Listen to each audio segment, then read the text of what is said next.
kakalimutan nyo yung ano nyo boundaries nyo Kakalimutan nyo yung boundaries nyo.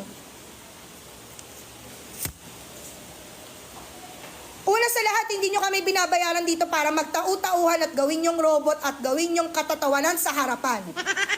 Pangalawa, hindi ako nag-board exam para lang hindi irespeto ng mga katulad nyo. Wala pa namang nararating sa buhay. Ang kakapal ng mga mukha nyo.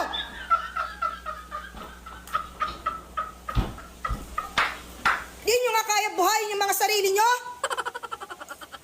Di kayo marunong rumispeto?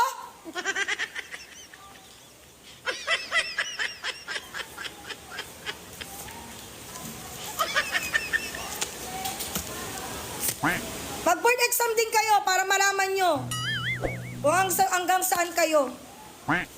Baka hindi pa nga kayo